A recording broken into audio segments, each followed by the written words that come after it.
आप में से ऐसे बहुत सारे एस्पिरेंट्स हैं जो आरबीआई ग्रेड बी 2025 एग्जामिनेशन की प्रिपरेशन कर रहे हैं and they want every important and relevant information in one video and that is why in this video we are going to discuss about A to Z of the RBI grade B examination.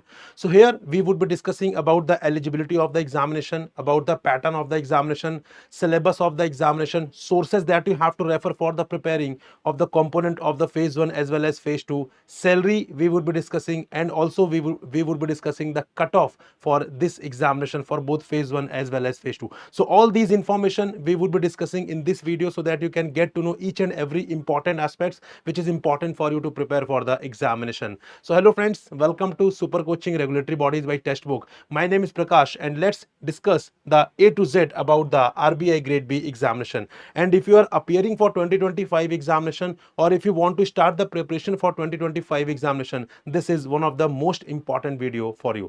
चलिए start करते हैं discussion. So number first is eligibility. First of all, before starting the preparation of any examination, it is very important for you to know whether you are eligible or not, right? So here we are going to discuss the eligibility criteria for the RBI Grade B examination. So number first is your age should be between 21 to 30. Now कहां से consider की जाएगी? So cut off date से, ठीक है. क्या है cut off date? Cut off date changes every year. Cut off date हर साल चेंज होती है गाइस, वो नोटिफिकेशन आने पर ही you will get the clarity. But if your age is between 21 to 30 then you are eligible to give this examination age wise, right. Further यहाँ पे relaxations are provided basically for SC and ST candidates. 5 years of relaxation has been provided for OBC candidates. 3 years of relaxation is provided for PWBD candidates. 10 years of relaxation is provided, right. Further for candidates having experience as an officer in scheduled commercial banks, public sector insurance companies, and all India financial institutions like Exim, NABARD, NHB, SIDBI, and NAFID, as also prior experience in Reserve Bank of India, upper age limit is relaxed to the extent of the number of completed years of such experience, subject to a maximum of 3 years. ठीक है, तो यहाँ पे एक important चीज याद रखनी guys, ऐसे बहुत सारे एक्सपीरियंस होते हैं जो बैंक में ऑलरेडी जॉब कर रहे होते हैं, ठीक है, जो जिनको बैंकिंग का अच्छा एक्सपीरियंस है. So if they are associated with all these institutions जो हमने यहाँ पे मेंशन किया है, तो आपके लिए यहाँ पे एज रिलैक्सेशन फर्दर मिल जाती है ऑफ 3 years की. तो 3 years की फर्दर आपको एज रिलैक्सेशन यहाँ पे मिल जाती है. But one thing that you have to keep in mind, that is based on the experience. तो यहाँ पे मैक्सिमम 3 years की रिलैक्सेशन है. अगर आपका एक्सपीरियंस 2 years का है तो you will get the relaxation of only 2 years. लेकिन अगर आपका एक्सपीरियंस 5 years का है तो still you will get the relaxation of 3 years. तो मैक्सिमम जो लिमिट है वो 3 years है. अगर आपका एक्सपीरियंस 3 years से कम है then in that case you will get the relaxation based on your experience. और यहाँ पे probation period is not included, ठीक है. सो प्रोबेशनरी पीरियड जो होता है बेसिकली वो यहाँ पे इंक्लूड नहीं है. उसके अलावा प्रोबेशन के बाद जो पीरियड होता है वहां से experience will be counted. Further secondly if I discuss about the educational qualification, so education क्या क्या होनी चाहिए. फर्स्ट ऑफ ऑल यहाँ पे आपके पास ग्रेजुएशन होनी चाहिए इन एनी डिसिप्लिन, ठीक है. किसी भी डिसिप्लिन में अगर आपके पास ग्रेजुएशन है so you would be eligible to appear for this examination. Now एक बहुत ही कॉमन डाउट जो एस्पिरेंट्स के मन में रहता है, sir I am in the last year, I am in the final year of the examination, can I appear for the examination? The answer is no. ऐसा कोई भी क्राइटेरिया यहाँ पे मेंशन नहीं है. You must have a bachelor degree, graduation degree और the post graduation degree as on cut off date, ठीक है. तो जो भी कट ऑफ डेट नोटिफिकेशन में मेंशन रहेगी उस डेट के आपके पास बेसिकली यहाँ पर ग्रेजुएशन या पोस्ट ग्रेजुएशन डिग्री होनी चाहिए, राइट. सो यहाँ पे एक और इंपॉर्टेंट क्राइटेरिया गाइस, यहाँ पे ग्रेजुएशन इन एनी डिसिप्लिन और इक्विवेलेंट टेक्निकल और प्रोफेशनल क्वालिफिकेशन. तो यहाँ पे अगर आपके पास टेक्निकल और प्रोफेशनल क्वालिफिकेशन भी है, ग्रेजुएशन डिग्री नहीं है, then also you would eligible for the RBI grade B examination. But you must have minimum 60% marks in your graduation या टेक्निकल या प्रोफेशनल क्वालिफिकेशन में you must have 60% marks. But if you are candidate belong to SC ST और PWBD category then in that case you must have 50% at least percentage in the graduation degree. If I tell you about the post graduation, मान लीजिए आपके graduation में 55% marks ही हैं and you belong to general category, ठीक है. तो यहाँ पे you can still apply with the help of post graduation. तो अगर आपके पास पोस्ट ग्रेजुएशन है इन एनी डिसिप्लिन, यहाँ पर भी equivalent technical and professional qualification है, बट यहाँ पे मिनिमम क्राइटेरिया 55% मार्क्स. तो हो सकता है आपके ग्रेजुएशन में 60% मार्क्स ना हो, but if you have more than 50% marks in the post graduation then also you can apply for this RBI grade B examination. और यहाँ पे basically SC ST PWBD candidates के लिए it is just passing marks for the post graduation. For graduation question, basically यहाँ पे 50% marks you need to require. ये aggregate में, ठीक है, हो सकता है आपके एक सेमेस्टर में यहाँ पर 80% मार्क्स हो, एक सेमेस्टर में आपके 45% मार्क्स हो। सो एग्रीगेट यहाँ पे किया जाएगा, एवरेज निकाला जाएगा, and that average should meet these criterias, right.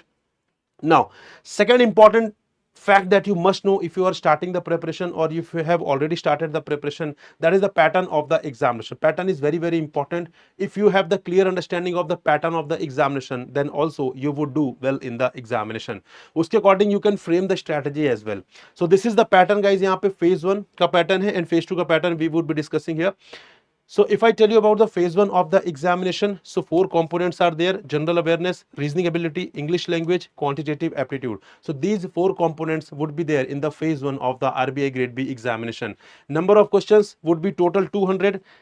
Respective component wise you can see for GA 80 questions would be asked, reasoning ability में 60 questions would be asked, English में 30 questions would be asked, and quantitative aptitude में again 30 questions would be asked. That would make the total of 200 questions. Maximum marks assigned is equivalent to number of questions. So यहाँ पे 1 mark का 1 question होगा. So you can see here total marks 200 रहेंगे. And if I tell you about the time, so sectional timing is also there. For current affairs you would have 25 minutes. For reasoning part you would have 45 minutes. For English part and the quant part you would have 25 minutes respectively. That makes the total of 120 minutes. So you will have the time of 2 hours. In the 2 hours you will have a 200 questions, ठीक है. And यहाँ पे also there is a sectional timing as well as the sectional cutoff भी है यहाँ पर, which is very very important. यहाँ पे sectional cutoff you must clear and overall cutoff भी आपको यहाँ पे clear करना पड़ेगा. ऐसे बहुत से aspirants होते हैं every year we see कि basically they clear overall cutoff but यहाँ पे sectional cutoff नहीं clear कर पाते हैं. Guys, in order to write the phase 2 of the examination, in order to appear in the phase 2 of the examination, you must clear the individual sectional cutoff as well as the overall cutoff. अगर ये दोनों criteria meet होंगे, then only you will appear in the phase 2 of the examination. And also, since this is the objective part basically, then negative marking of 1/4 is applicable.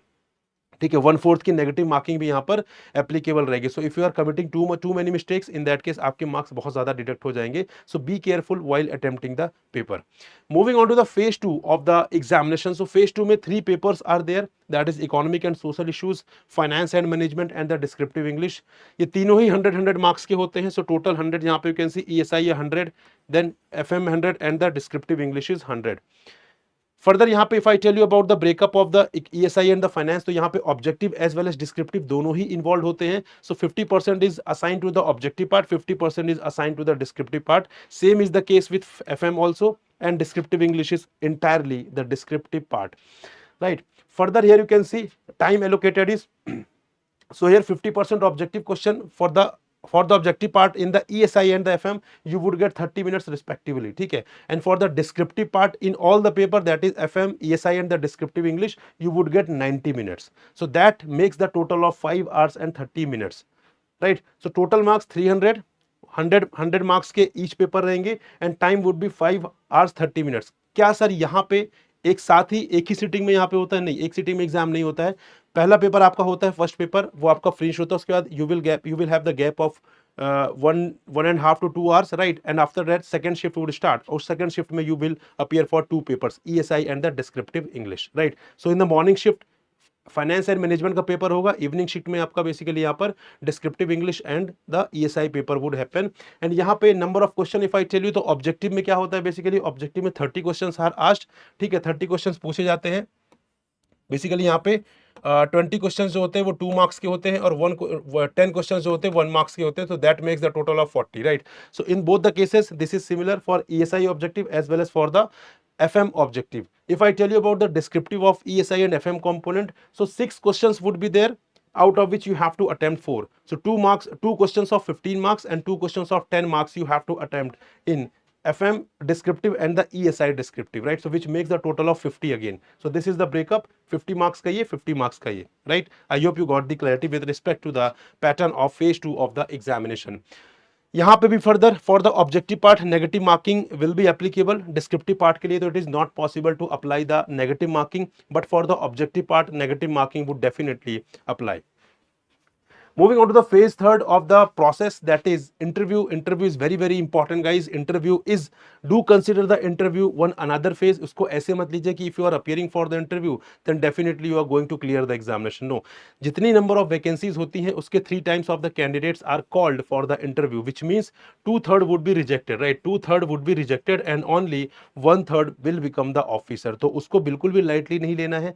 जितनी मेहनत you have done for phase 1, जितनी मेहनत you have done for phase 2, same hard work you have to put for the phase third also.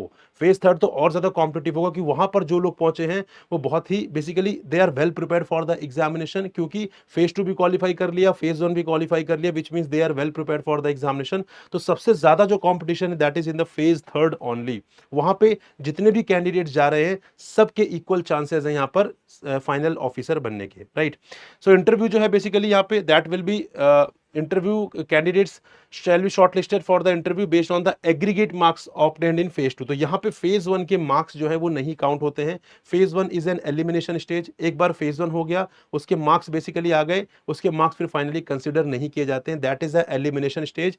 वहाँ पे जो लोग clear करते they appear for phase 2. phase 2 में पहुंचने के बाद everyone is at the same level. ठीक है, वहाँ पे कोई भी फेज 1 के मार्क्स काउंट नहीं होते हैं. So paper 1, paper 2 and paper 3 that we have discussed of the phase 2, उसके मार्क्स यहाँ पे कंसिडर किए जाएंगे for the purpose of shortlisting of the candidates for the interview. The minimum aggregate cutoff marks for being shortlisted for interview will be decided by the board. Every year it changes depending on the कि number of applicants कितने हैं, number of vacancies कितनी है, paper का difficulty level क्या है. So based on that every year cutoff changes. Right. Further यहाँ पे if I tell you about the interview, so interview will be of 75 marks. तो 75 मार्क्स का इंटरव्यू होता है एंड यहाँ पे आप हिंदी या इंग्लिश में भी दे सकते हैं इंटरव्यू. ठीक है, तो यहाँ ऐसा मैंडेटरी नहीं कि आप बेसिकली यहाँ पर आपको हिंदी में ही देना है या आपको इंग्लिश में ही देना है. आपको यहाँ पे हिंदी में आप कंफर्टेबल है आप हिंदी में दीजिए, आप इंग्लिश में कंफर्टेबल है आप इंग्लिश में इंटरव्यू दीजिए. So this is the pattern with respect to the RBI grade B examination. Now moving on to the third category, salary and allowances. बहुत बड़ा मोटिवेशन होता है कहीं भी जब हम जॉब के लिए जाते हैं, चाहे वो प्राइवेट सेक्टर हो चाहे वो गवर्नमेंट सेक्टर हो. Salary is a very very important part that we first consider. ठीक है, definitely work culture is there, job profile is there, but definitely salary gives us motivation and it is important for you to know the salary and allowances that you would get as a RBI grade B officer. So guys, if I tell you about the salary and allowances, so these are some important component of your salary which you would get if you become RBI grade B officer. Number first is basic pay, that would be around 58,000. It may change, ठीक है, थोड़ा बहुत change हो सकता है क्योंकि जब आप ज्वाइन करेंगे तो थोड़ा टाइम हो चुका होगा, but still this is the overall idea जो आपको लग सकता है कि इतना आपका CTC होने वाला है, right. This is what I am going to tell you. So basic pay would be around 58,000. Grade allowance would be 11,500. Dearness allowance would be applicable at that time of the current rate at that point of time, right. But right now we are considering it 36,000. It is not HRA, that is house allowance, basically that would be of 74,000. Then special perquisite allowance of 6,500 would be provided. Special allowance direct recruitment of 9,700 something would be provided. Local compensatory allowance of 6,500 would be provided. Learning allowance would be of 2,500 would be provided, and special grade allowance would be of around 700 would be provided on a monthly basis. So these all are the important components that you would get on a monthly basis, which makes the total of 2,05,455, roughly 2,05,000 on a monthly basis. क्या sir इतनी ही चीजें हैं? No, there are more other benefits as well. So what are those benefits? Those benefits would be petrol allowance would be given, further maintenance would be given, then utensils maintenance would be given. क्योंकि जो आप देखिए आप RBI के साथ associate हो रहे हैं, ठीक है, तो वहां पे आपकी एक लाइफ स्टाइल भी एक प्रॉपर स्टैंडर्ड की होनी चाहिए, and that is why all these allowances are provided by the RBI to its officers. Then mobile phone maintenance allowance would get, telephone allowance you would get, ठीक है. Then further house help के लिए आपको allowance मिलेगा, वो भी आपको यहाँ पे प्रोवाइड किया जाएगा. सो ये कितने मिलते हैं, ठीक है, कितना इनकी what is the value of these allowances? So let's discuss that. So petrol की बात करें, so पेट्रोल में you will get 20,000 per month, ठीक है. देन मेंटेनेंस की बात करें 6,000 per month. Utensils maintenance would be 6,000 per month. Mobile phone maintenance would be 2,000 per month. Telephone would be 1400, telephone के लिए जो बेसिकली अलाउंस थी that is 1400 per month. House help के लिए 5600 would be provided to you. And children education, so if you have children, ठीक है, अगर आपके यहाँ पे चिल्ड्रन हैं, आपके बच्चे हैं, तो you would get children education allowance as well, that is 13,500, right, which makes the total of 54,500. लेकिन अगर आपके यहाँ पे चिल्ड्रन नहीं है, in that case you can deduct this 13,500 out of this 54,500. 500 and that will रफली make the figure of around 41,000, ठीक है, 41,000 के आसपास। तो this is also a part of your regular salary, ठीक है, जो सारी चीजें मिलती हैं। उसके अलावा कुछ ऐसी चीजें होती हैं जो ईयरली बेसिस पर आपको प्रोवाइड की जाती हैं, ठीक है, कुछ ईयरली बेसिस पर, कुछ क्वार्टरली बेसिस पर, कुछ यहाँ पे 3 इयर्स 5 इयर्स के टर्म्स में। आइए देखते हैं यहाँ पर, राइट। तो यहाँ पे सोडेक्सो कूपन की जो वैल्यू प्रोवाइड की जाती है दैट इज 15,000 क्वार्टरली बेसिस पर प्रोवाइड की जाती है, that is not on the monthly basis, ठीक है।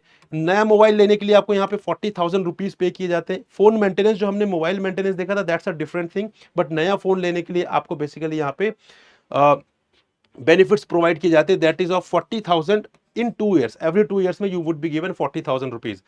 स्पेक्स की बात करें तो यहाँ पे आपका काम थोड़ा सा पॉलिसी मेकिंग से रिलेटेड रहेगा, तो वहां पे डेफिनेटली आपको सिस्टम में, लैपटॉप में, कंप्यूटर में लगातार काम करना पड़ेगा। So RBI taking care of this online, इतनी माइन्यूट डिटेल पर भी आरबीआई जा रहा है। सो स्पेक्स आपको प्रोवाइड किए जाएंगे, 13,000 का अलाउंस जो रहेगा बेसिकली रहेगा, एंड एवरी 2 ईयर्स में यहाँ पे किया जाएगा। एलएफसी यहाँ पे किया जाएगा आपको, leave fair concession, which is 1,24,000 in every 2 years, ठीक है। आप यहाँ पे अगर कहीं घूमने जाना चाहते हैं बाहर तो you would get that. House furnishing के लिए you would gate 3,60,000 in every 5 years. House को फर्निश करना है, फर्नीचर आपको नए लेकर आने, उसके लिए भी आरबीआई यहाँ पर ध्यान दे रहा है, ठीक है। तो RBI would give you 3,60,000 for every 5 years. तो ये तो हो गया बेसिकली क्वार्टरली, 2 ईयर्स और 5 ईयर्स के बेसिस पर। But if we calculate the monthly value of these benefits, so here you can see the monthly value of these benefits would make a total of 18,380। But the thing is that you would not get these benefits on a monthly basis, right. We have calculated their monthly value, लेकिन आपको यहाँ पर monthly basis पर नहीं मिलेगा, लेकिन कहीं ना कहीं आपको मिल रहा है जब आपको लमसम मिलेगा। सो you can calculate it on monthly basis as well, and that is why we have calculated these values, these benefits on a monthly basis. तो यहाँ पे क्या सारी चीजें मिलेंगी, कुछ यहाँ पे डिडक्ट नहीं होगा डेफिनेटली गाइज। अगर आप यहाँ पे इनकम अर्न कर रहे हैं तो टैक्स तो देना पड़ेगा, ठीक है, बिना टैक्स के तो आप इनकम नहीं अर्न कर सकते, राइट। तो यहाँ पे tax would be deducted which would be around 45,000 per month, ठीक है। then NPS यहाँ पे डिडक्ट होगा which is around 10,000, and that is not a kind of deduction, NPS is not kind of deduction, that is a kind of investment for your future, ठीक है। तो उसको आप डिडक्शन ना माने तो ही बेहतर है, but since it is deducted every month, so that is why we have considered it in the deduction part. So NPS would be around 10,000, and other deductions are also there, which is roughly यहाँ पे बहुत ही minute figure है, 1,000 rupees per month का, which makes the total of 56,000 every month. So 56,000 every month का deduction होगा आपके यहाँ पर, ठीक है। अब यहाँ पे देखते हैं, एंड एक और इंपॉर्टेंट चीज है guys, if you are availing the house accommodation that is provided by the RBI, तो 74,000 that we have discussed वो वहां पर डिडक्ट हो जाएगा। अगर आप नहीं अवेल कर रहे हैं, you would get the allowance, you would get the basically यहाँ पे amount of 74,000 every month। तो यहाँ पे if we conclude basically कि किस तरीके से यहाँ पे आप पाएंगे, तो यहाँ पे pay and allowances that you would get on a monthly basis, that the value of that 2,05,000 something। Again perks and benefit जो आपको मिलेंगे, जो हमने वैल्यू देखा था 54,500 if you are having children education allowance as well. अगर आपके children नहीं है then you would not get this. So आपका जो फिगर है रफली 41,000 समथिंग आपका यहाँ पे आने वाला है, ठीक है। ये तो हो गया मंथली बेसिस की बात। फर्दर यहाँ पे जो हमने देखा था ईयरली बेसिस पर ड्यू हो रहा है, वो भी आपको यहाँ पर मिलेगा, बट द थिंग इज यहाँ पर इसकी मंथली वैल्यू आपको नहीं मिलेगी, ये आपको इसी टेन्योर में मिलेगा जिस टेन्योर में यहाँ पर मेंशन किया हुआ, राइट। बट अगर हम मंथली वैल्यू कैलकुलेट करें, सो दैट इज अराउंड 18,000। अगर हम इसको क्लब करते हैं यहाँ पे, so you can see if we club all these three figures, so we will get around 2,78,335 every month, right. जो कि यहाँ पर बात करें डिडक्शन भी हमें माइनस करनी पड़ेगी 56,000, क्योंकि हमारी डिडक्शन हमने देखी हुई है, and that makes the total of basically यहाँ पर 2,22,335 per month, and which makes the total of यहाँ पे 26,68,000, ठीक है। लगभग 27 लाख का यहाँ पे आपको बेनिफिट यहाँ पे मिलने वाला है, राइट गाइज। तो ये सारी चीजें हैं, ये पूरी पिक्चर है कि कितना आपको मिलेगा। सो रफली यहाँ पे देखा जाए, अगर हम यहाँ पे मोटा मोटा अमाउंट कंसीडर करें, सो दैट इज रफली around 28 to 30 lakh per annum you would gate, आपको यहाँ पर मिलेगा, ठीक है। तो ये डिडक्शन के बाद 26,68,000 है, लेकिन अगर आप यहाँ पे ये डिडक्शन हटा देंगे तो आपकी जो ग्रॉस सैलरी जो बनेगी वो बेसिकली सीटीसी जो बनेगा दैट वुड बी रफली अराउंड आपका यहाँ पे मान सकते हैं 30 to 32 LPA के बीच में यहाँ पर बनेगा, and which is a very good amount for starting your career, ठीक है। So if even if you are a graduate, if you do not have any experience guys, आपको यहाँ पे 30 लाख पर एनम का जो सीटीसी है that you can get as a RBI grade B officer, and this is the biggest motivation for becoming RBI grade B officer. और बात करें यहाँ पर तो वर्क कल्चर भी बहुत अच्छा है, बहुत सारी चीजें आपको यहाँ पे प्रोवाइड की जाएंगी। You would get leaves, you would get opportunity of higher education, ठीक है। डिफरेंट डिपार्टमेंट्स का आपको एक्सपोजर मिलेगा वहां पर, वर्क कल्चर बहुत अच्छा है, हॉलीडेज काफ़ी सारी हैं, लीव्स काफ़ी सारी हैं, ठीक है? मतलब बहुत सारी चीज़ें आप यहाँ पे सीखने मिलेंगी। So apart from the salary बहुत सारी चीज़ें भी आपको यहाँ पर प्रोवाइड की जाएँगी। Now moving on to the syllabus and sources guys, salary की बात तो कर ली, सैलरी आपको मिल जाएगी लेकिन प्रिपरेशन पहले करनी पड़ेगी, ठीक है? और प्रिपरेशन करने के लिए आपको सिलेबस पता होना चाहिए। So what is the syllabus with respect to the phase 1 पहले बात करें तो फेज 1 में देयर आर 4 कंपोनेंट्स जिनका सिलेबस यहाँ पे मेंशन नहीं किया गया है, ठीक है? So quant, reasoning, English and current affairs, ठीक है? यही हमने देखा था बेसिकली फेज 1 में। सो यहाँ पे इनका सिलेबस मेंशन नहीं किया है but we have decoded the syllabus for you. So we would be discussing syllabus as well as sources. तो यहाँ पे this is the syllabus for quantitative aptitude which you can see HCF and LCM, number system, percentage, ratio and proportion, profit and loss, simple interest, compound interest, partnership, problem on ages, average, time and work, pipes and cistern, time and distance, boats and stream. Then further mixture and alligation, quadratic equation, number series, mixed data interpretation, permutation and combination, probability, mensuration 2D and mensuration 3D. So these all are the topics that you have to prepare for the quantitative aptitude component of phase 1 of the examination. अब if you are a banking aspirant और if you are SSC aspirant और आप कोई भी aspirant हो, सारे topics आप पढ़ते ही है वैसे भी, ठीक है? तो इसमें कुछ नया नहीं करना, बस आपको इस लेवल पर प्रिपेयर करना है। सो कंसेप्ट शुड बी सेम लेकिन वहां पे लेवल थोड़ा सा बढ़ा मिलेगा आपको। तो अगर आपको लेवल जानना है तो आप वहां पे एसबीआई पीओ का मेंस दे सकते हैं, आईबीपीओ मेंस का यहाँ पे एग्जाम देख सकते हैं, ठीक है? तो automatically you will get to know कि आप उस लेवल पर है कि नहीं। अगर है तो बहुत अच्छी बात है, नहीं है तो आप पहुंच सकते हैं, कोई बहुत बड़ी चीज नहीं है यहाँ पे, राइट? बात करें यहाँ पे कि कौन से सोर्सेज से आप इसको प्रिपेयर कर सकते हैं गाइस, तो यहाँ पे you can take the source of Arun Sharma as well as R S Agarwal, इनमें से कोई एक ही रेफर करिएगा। सो अगर आपका यहाँ पे कुछ भी फाउंडेशन नहीं है क्वांटिटेटिव एप्टीट्यूड में, then refer R S Agarwal. थोड़ा सा बेस आपका अच्छा है, then refer the Arun Sharma. लेकिन एक चीज आपको याद रखनी है, ये बुक्स सिर्फ आरबीआई ग्रेड बी के लिए नहीं है, बहुत सारे कॉम्पिटेटिव एग्जाम्स को यहाँ पे कैटर कर रही हैं। इसलिए बेसिकली आपको कंसेप्ट यहाँ से क्लियर करने हैं but after that you have to solve the paper of RBI grade B previous year paper. तो आपको पता चलेगा कि उस लेवल पर आप प्रिपेयर कर पा रहे हैं या नहीं कर पा रहे हैं। Then also guys previous paper I told you बहुत इंपॉर्टेंट, ठीक है? Moving on to the reasoning ability, again we have decoded the syllabus for the reasoning ability which is not mentioned in the syllabus. तो alphabetical and alphanumeric series, coding and decoding, syllogism, direction sense, inequality, ranking and order, blood relation, seating arrangement, puzzles, input output, statement assumption, statement of course of action, statement cause and effect, statement argument, statement conclusion and data sufficiency. So if you prepare all these topics, so you would get decent marks in the reasoning part. लेकिन आपको practice करनी पड़ेगी again. So after preparing these component basically कहाँ से you can refer this source, basically यहाँ पे source आप refer कर सकते हैं, modern approach to verbal and non-verbal reasoning, that is by again Dr. R.S. Agrawal.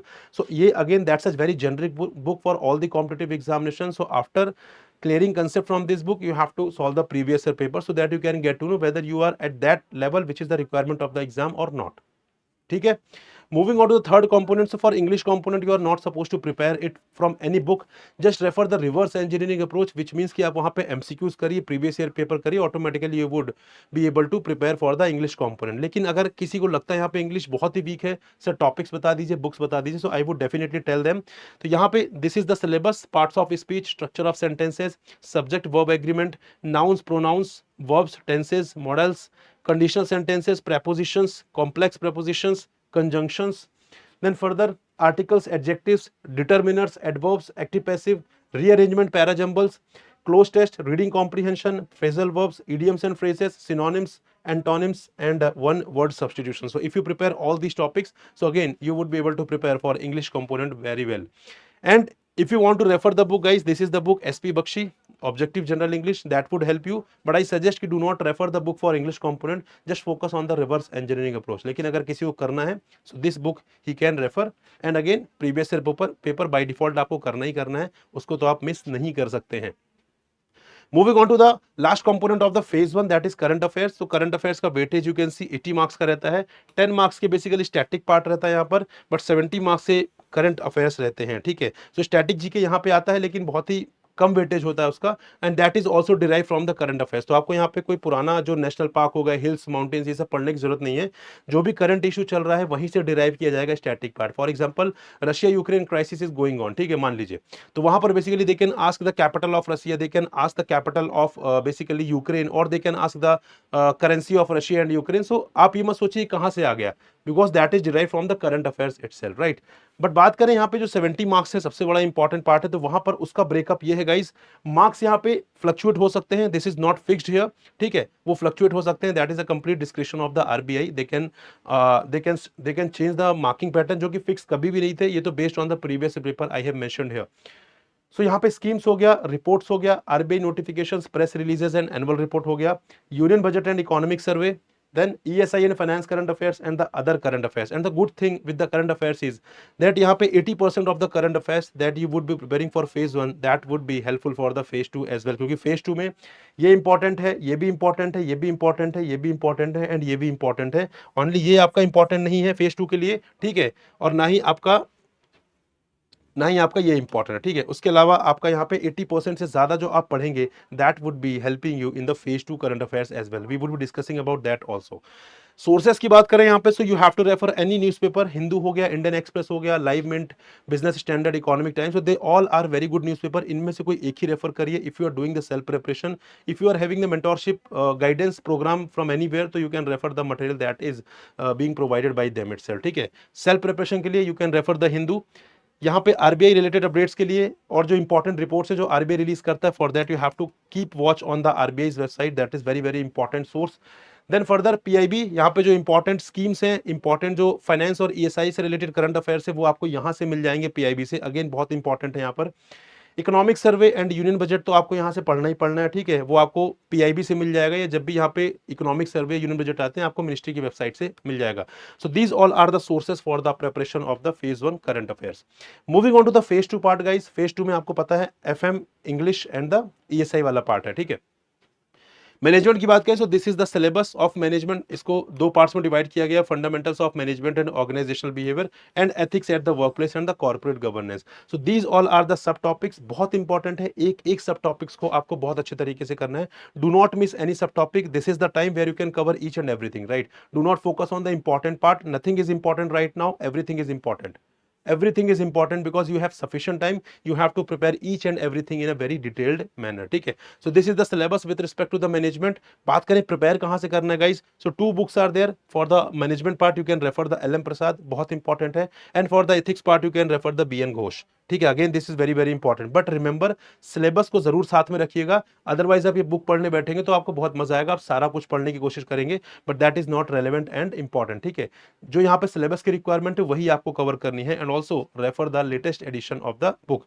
After completing the topic you have to refer the previous year paper. यहाँ पर descriptive writing की practice भी करना है, हर टॉपिक के साथ जैसे आप खत्म करते हैं आपको ऑब्जेक्टिव अटेम्प्ट करना है, आपको डिस्क्रिप्टिव देना है और आपको प्रीवियस ईयर पेपर देखना है, तभी यहाँ पे माना जाएगा कि आपको कंपोनेंट कंप्लीट कर रहे हैं, ठीक है। डू नॉट फोकस कि मैं बाद में डिस्क्रिप्टिव राइटिंग कर लूंगा, मैं बाद में ऑब्जेक्टिव दे लूंगा, नहीं, वो बहुत ही गलत अप्रोच है। आपने बुक पढ़ी, आपने टॉपिक खत्म किया, ऑब्जेक्टिव दीजिए, डिस्क्रिप्टिव दीजिए, प्रीवियस ईयर पेपर सॉल्व करिए, तब माना जाएगा कि आपने वो पर्टिकुलर टॉपिक जो है वो खत्म कर लिया है।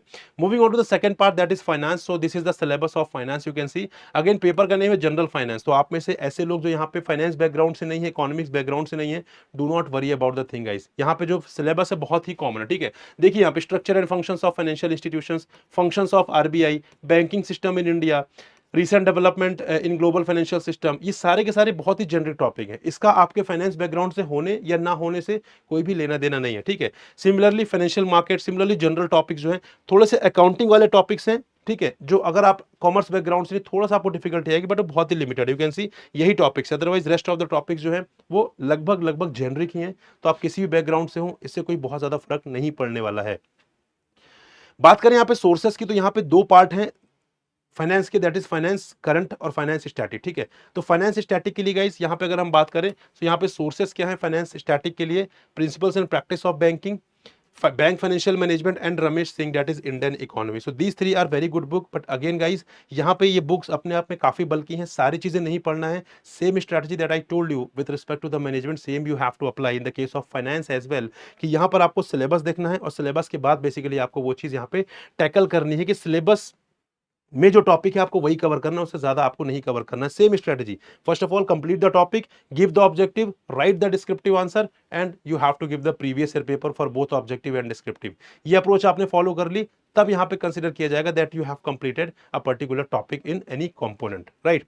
बात करें यहाँ पे sources for finance current part की, ठीक है, क्योंकि हमने देखा फाइनेंस का जो पेपर है, फाइनेंस और मैनेजमेंट का टोटल 100 मार्क्स का, मैनेजमेंट इज प्योरली स्टैटिक, ठीक है, मैनेजमेंट अगर यहाँ पे 50 मार्क्स की मान सकते हैं, दैट इज प्योरली स्टैटिक, मतलब 50 मार्क्स का जो फाइनेंस आपका रह गया, ठीक है, 50 मार्क्स का वो होता है करंट में और स्टैटिक में, ठीक है, करंट में एंड स्टैटिक में। तो यहाँ पर बेसिकली जो स्टैटिक है उसका वेटेज बहुत है, उसका वेटेज है लगभग यहाँ पे यू कैन सी लगभग 60 to 70% is the weightage, I am talking about out of 50, ठीक है, और यहाँ पे rest 30 to 40% is the weightage of the current part in the finance current affairs, ठीक है। So for the sources of current affairs, basically you can refer RBI notification and press releases. For that you have to refer the RBI's website, I already told you.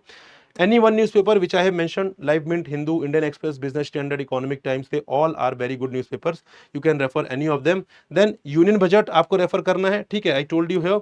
Then annual report, all these reports would be all these reports are released by the RBI itself, and that you can get on the RBI's website itself. So RBI website would become a very primary source for the finance current affairs.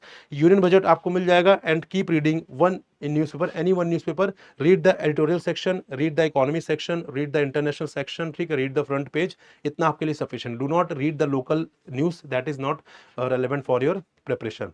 Moving on to the second component of phase 2, that is economic and social issues. So this is the syllabus which is bifurcated into 4 parts: growth and development, Indian economy, globalization and social structure in India. These all are the subtopics. You can go through them one by one. बहुत important topics हैं और बहुत ही again generic topics हैं. So if you are not from the economics background और finance background तो आपके लिए इतना कोई डिफिकल्टी नहीं होने वाली है यहाँ पर, ठीक है, क्योंकि बहुत ही जेनरिक टॉपिक, कुछ टॉपिक्स हैं जो इकोनॉमिक कोर इकोनॉमिक्स हैं, but you would understand over the period of time, उसमें कोई बहुत ज्यादा आपको एफर्ट लगाने की जरूरत नहीं पड़ेगी, ठीक है। बात करें यहाँ पे सोर्सेस की, तो यहाँ पे स्टैटिक अगेन ESI वाला पेपर जो है वो भी डिवाइड होता है स्टैटिक और करंट में। यहाँ पे जो स्टैटिक का वेटेज है दैट इज अराउंड 30-40% और करंट का वेटेज है लगभग 60-70%, right, so which is completely opposite to the finance paper. तो यहाँ पे बात करें स्टैटिक की, so same Ramesh Singh that I have mentioned for the finance part, you can refer that here. For social issues part, you can refer this problem social, you can issue this, you can basically use this book, that is Social Problems in India by Ram Ahuja, ठीक है। Again they all are very bulky books, जो syllabus तक stick रहिए, read the topics, see the syllabus and then cover that topic from these books, ठीक है जी, पूरा का पूरा मत पढ़ने की कोशिश करिएगा। And also you have to read the previous year paper, बहुत इंपॉर्टेंट है, प्रीवियस पेपर आपको देना है। Same strategy, once you complete the topic, give the objective part, write the answer, refer the previous year paper, तभी माना जाएगा कि आपने वो टॉपिक कंप्लीट कर लिया है। यहाँ पर बात करें यहाँ पर sources for ESI current affairs, तो यहाँ पर बेसिकली एक न्यूज़पेपर कोई भी, that I have told you, ठीक है। Then economic survey, union budget तो आप पढ़ेंगे ही, एंड द PIB, ठीक है, PIB is very very important source. यहाँ पे जो स्कीम्स हैं, जो यहाँ पे इंपॉर्टेंट ESI करंट अफेयर्स है, वो आपको सारे PIB पर मिल जाएंगे। यूनियन बजट, इकोनॉमिक सर्वे आप कर ही रहे हैं, न्यूज़पेपर आप कर रहे हैं, ताकि यहाँ पे और फर्दर जो एडवांस हो सके करंट अफेयर्स में वो भी आप कर सकते हैं, ठीक है। And at the end previous year paper, previous year paper देखिए किस टाइप से क्वेश्चन फ्रेम होते हैं स्कीम्स के, रिपोर्ट्स के, ESI करंट अफेयर्स के, so that you can prepare them accordingly, ठीक है। कुछ सेट ऑफ डायमेंशंस होते हैं which you have to cover, तो उसके हिसाब से आपको यहाँ पे प्रिपरेशन करनी होती है। Then third component and the last component of the phase 2, that is descriptive English. So descriptive English you can prepare simultaneously with the descriptive part of finance and management and the economic and social issues. तो अलग से कोई बहुत ज़्यादा मेहनत करने की जरूरत नहीं है। You have to read the newspaper on a regular basis. जो editorial वाला section है उसको पढ़िए, try to write in your own words, try to make the question and try to write the answer of those questions, try to summarize those the paragraphs, the editorial paragraphs that you are reading. तो यहाँ पे basically reading comprehension, essay writing, precis writing सब की आप यहाँ पे practice कर सकते हैं with the help of basically newspaper itself, ठीक है। बेसिक गाइडलाइंस आपको पता होनी चाहिए, ये मैंने बता दिया आपको। एडिटोरियल प्रैक्टिस करनी है, grammarly.com प्रैक्टिस करिए, ताकि यहाँ पे आपके जो ग्रामेटिकल स्पेलिंग मिस्टेक्स हैं वो आप यहाँ पे अवॉइड कर सकें। Word limit try to follow that, but initially you can focus on writing part, ठीक है। Word limit you can later, basically when you have good practice then you can focus on the word limit, that's not a big issue. And the most important part for all the descriptive part, be it finance descriptive, be it management descriptive, be it economics descriptive, be it social issues descriptive, be it descriptive English descriptive, get it evaluated guys. Evaluation is very very important, इसको evaluation तो करवाना ही करवाना है। जो भी आपका expert है उससे इवेल्युएशन करवाइए, which is very very important part, right. Without evaluation you will not get to know कि where you are committing mistakes, why are you not getting the good marks, why are you not able to basically frame a very good answers, because you are not getting it evaluated. When you get it evaluated, so you will get different feedbacks, and that you have to incorporate in the next answer itself. Now moving on to the last part of the video, that is cutoff guys. Again very important, if you have the clear cutoff target, आपको cutoff पता है, then you will have the set of target कि हाँ मुझे इतनी preparation करनी है, इस कंपोनेंट को इतना डीप में जाकर पढ़ना है, right, and this is very important for the examination. So cut off की बात करें तो फेज वन कट ऑफ में इफ आई टेल यू, तो आई टोल्ड यू बेसिकली कि यहाँ पे component wise individual cut off से आपको क्लियर करने पड़ेंगे, and also you have to clear the overall cut off. ठीक है, तो यहाँ पे I have given cut off from 2016 onwards, so this is for your reference, but we would be considering cut off from 2021, क्योंकि यहाँ पर pattern change हुआ था, इससे पहले पैटर्न वॉज स्लाइटली डिफरेंट. यहाँ पे if you see cut off का पैटर्न, तो यहाँ पे cut off was in 2021 66.75, then 22 में 63.75, 23 में 54.25 एंड 2024 में 67.25. तो this is guys out of 200. ठीक है, 200. सोचिए कंपटीशन का लेवल. ठीक है, कंपटीशन, एक तो कंपटीशन ज्यादा भी है, मतलब बहुत ज्यादा नहीं है, बट द थिंग इज कि यहाँ पे डिफिकल्टी लेवल है पेपर का. ठीक है, you can see the difficulty level. इससे पहले आप देखेंगे तो कट ऑफ ज्यादा हुआ करती थी. ठीक है, बट यहाँ पर 2021 के बाद पेपर जो थोड़ा सा डिफिकल्ट आने लग गया, जिसके चलते 200 में से you can see the cut off. ठीक है, ये कट ऑफ है. तो अगर आपकी प्रिपरेशन अच्छी है then you can easily clear the phase one cut off. ठीक है, अगर आप क्वांट, रीजनिंग, इंग्लिश में अच्छी कमांड है, नहीं है तो आप बना भी सकते हैं, इसमें कोई बहुत बड़ा इशू नहीं है. ठीक है, जनरली बहुत सारे एस्पिरेंट्स होते हैं जो आरबीआई ग्रेड बी या रेगुलेटरी की प्रिपरेशन नहीं कर रहे होते, but still they manage to clear the cut off, और जो कि अल्टीमेटली ऑफिसर भी बन जाते हैं. इंडिविजुअल कट ऑफ्स की बात करें, they are also very low. ठीक है, यहाँ पे बात करें जनरल अवेयरनेस, तो दिस इज आउट ऑफ 80. ठीक है, 20 out of 80, then this is 7.5 out of 30, 7.5 out of 30 and 15 out of 60. ये है टोटल. ठीक है, तो सोचिए 60 में से 15 मार्क्स रीजनिंग में, 30 में से 7.5 मार्क्स, 30 में से 7.5 मार्क्स एंड 80 में से 20. सो this is the cut off, और ये तो 2024 का है. ठीक है, इससे पहले आप देखिए काफी कम थे यहाँ पे. You can see the cut of here 4.5, 4.5. ठीक है, देन 9, 9, 12, इस तरीके से कट ऑफ रहते थे यहाँ पर, right. So you can see the cut of. तो यहाँ पे कट ऑफ बहुत ज्यादा नहीं है, विच मीन्स आपको बहुत ज्यादा ऐसा नहीं कि बहुत डीप में जाकर प्रिपरेशन करनी है. तो बेसिकली आपको जो यहाँ पे कंक्लूजन करना है, जो यहाँ पे आपको बेसिकली डिराइव करना है after seeing the cut of, is कि यहाँ पे किसी भी कंपोनेंट में बहुत डीप जाने की जरूरत नहीं है आपको. If I tell you about the reasoning part, in order to score 15 marks you just have to cover very limited topics, but उनको उस लेवल पे करना है कि एग्जाम में उनको आप सही तरीके से अटेम्प्ट कर पाए. सिमिलरली क्वांट की बात करें, सो प्रीवियस 2 इयर्स में 4.5, 4.5, 7.5 दिस ईयर इन 2024 इटसेल्फ. तो यहाँ पे 7.5 मार्क्स लाने के लिए क्या आपको सारे टॉपिक्स करने की जरूरत है? Again the answer is no. बहुत ही लिमिटेड टॉपिक्स, बट आपकी कमांड अच्छी होनी चाहिए. Same is the case with English as well. Current affairs की बात करें, यहां भी देखिए 20 आउट ऑफ 80, उससे पहले 12, 12, 16, इस तरीके से. तो कहने का मतलब है बहुत ज्यादा डीप नहीं जाना है, चीजों को थोड़ा वाइडली कवर करना है, ताकि यहां पे आप चीजें अच्छे तरीके से अटेम्प्ट कर सके और यहां पे डिसेंट मार्क्स लेकर आ सके. Moving on to the phase 2 cut off. So यहां पे बात करें फेज 2 कट ऑफ के लिए, जहां पे इंटरव्यू कॉल आ रहा है, सो यू कैन सी 2021 से it is 187.5, 171.5, 169 marks out of 300. तो ये है out of 300, out of 300, right? So out of 300 if you are scoring this marks, so you would get the interview call, right? तो यहाँ पे basically अगर हम conclude करें तो यहाँ पे आपका जो कट ऑफ है, इफ यू आर स्कोरिंग 170 से लेके 200 के बीच में, ठीक है, इन फेज 2, तो यहाँ पे there is a very high probability that you would get the interview call. Out of 300 I am saying, out of 300 if you are scoring somewhere between 170 to 200, so there is a very high chances that you would get the interview call. But one important thing that you have to keep in mind, do not focus on this figure, क्योंकि ultimately interview में भी आपको 75 marks के लिए fight करना पड़ेगा. First of all let's see this here कि final जो कट ऑफ है, this is 252, 234.5, 229 and this is out of 375. ठीक है, ये आउट ऑफ 375 है गाइस. So 375 है, out of 375 this is the case, that is you have to score 229, 234 and 252. ये case है. तो यहाँ पे one important thing that you have to keep in mind is कि यहाँ पे do not focus on this number, इस number पर फोकस मत करिए. Try to increase this number as much as you can, because यहाँ पे आपको सिलेबस पता है. फेज 2 में यू नो द सिलेबस. तो अगर आप फेज 2 में जितना ज्यादा मार्क्स लेकर आएंगे, उतना कम बर्डन आपके ऊपर इंटरव्यू में अच्छा स्कोर करने का रहेगा. क्योंकि इंटरव्यू में आप कितने मार्क्स लाएंगे, ठीक है, 40, 50 ऑन एन एवरेज आपके मार्क्स आ सकते हैं आउट ऑफ 75. तो 40, 50 के हिसाब से बेसिकली फिर आपके लिए डिफिकल्ट हो जाएगा. देखिए यहाँ पे अगर आपने 169 लेकर आए हैं और आप इंटरव्यू में 40 मार्क्स भी लेकर आए हैं, then you would not be able to clear this cut off. ठीक है, अगर आपका 39 मार्क्स भी रहे तो भी आप इसको क्लियर नहीं कर पाएंगे. तो that is why I am saying, अगर आप यहाँ पे फेज 2 में बहुत अच्छा परफॉर्म कर रहे हैं, ठीक है, और यहाँ पे अगर आप आराम से 200 तक मार्क्स लेकर आ रहे हैं, ठीक है, 200 या 200 plus marks if you are getting in the phase 2, तो वहां पे बहुत ज्यादा चांसेस है that you would become RBI grade B officer. I hope I am clear, right? So this is the thing that you have to keep in mind.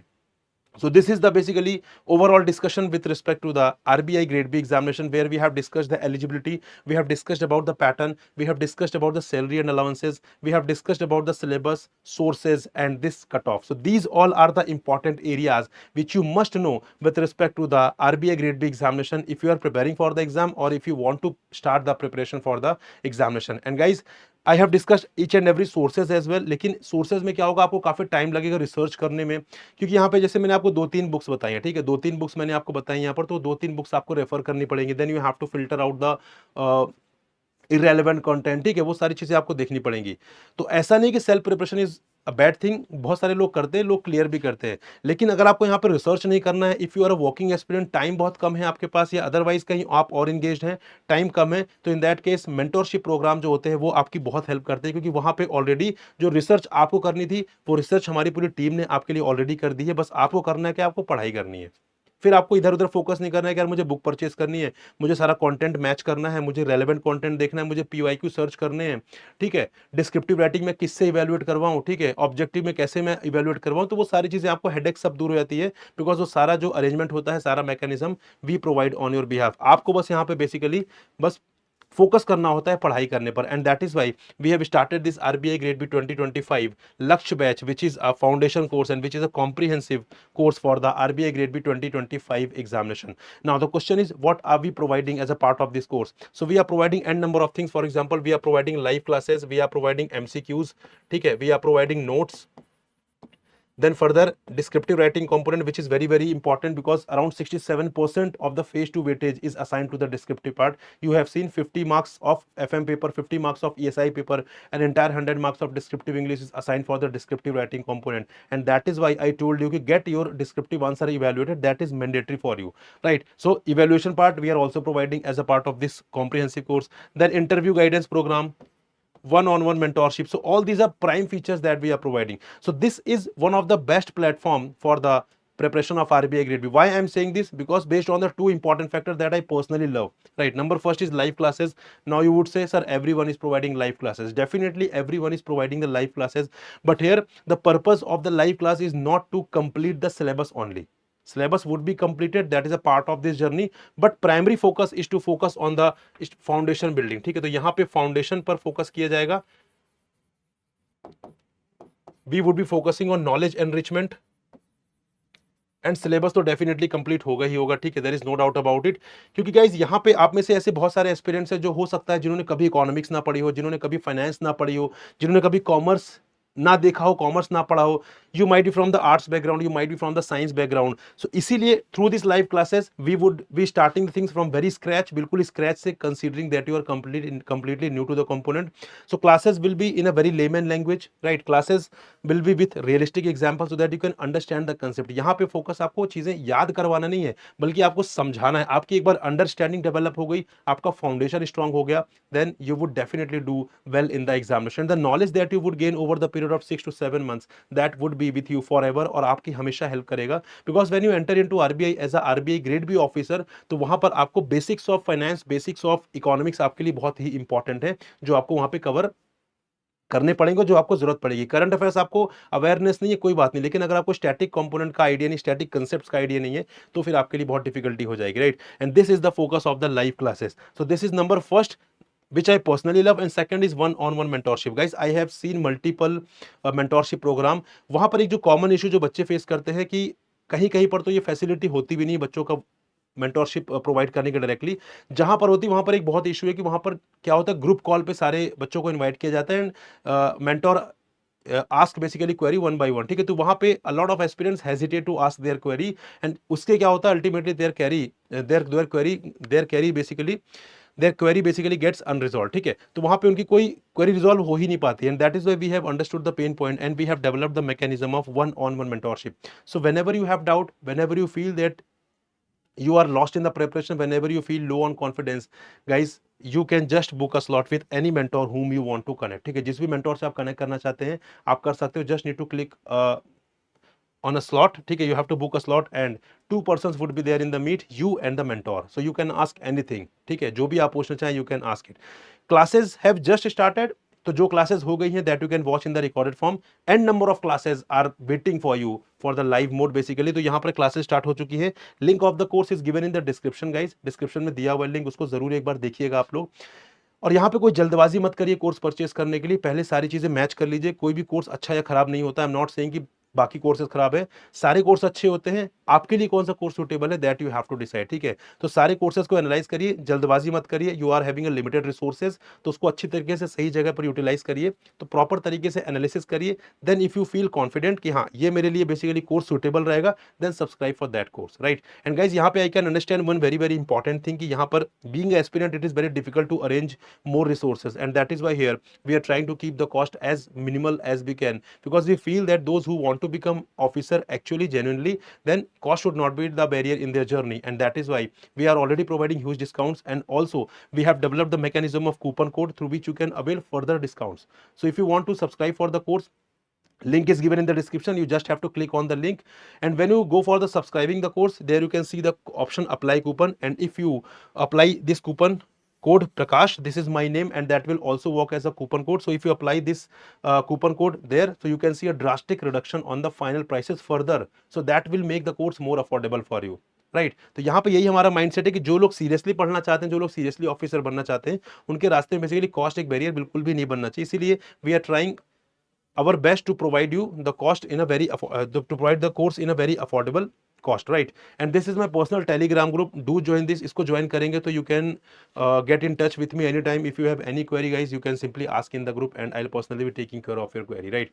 So this is all with respect to this session. I hope this was informative for you. So we'll come up with another informative video. Till then, goodbye and happy learning, friends.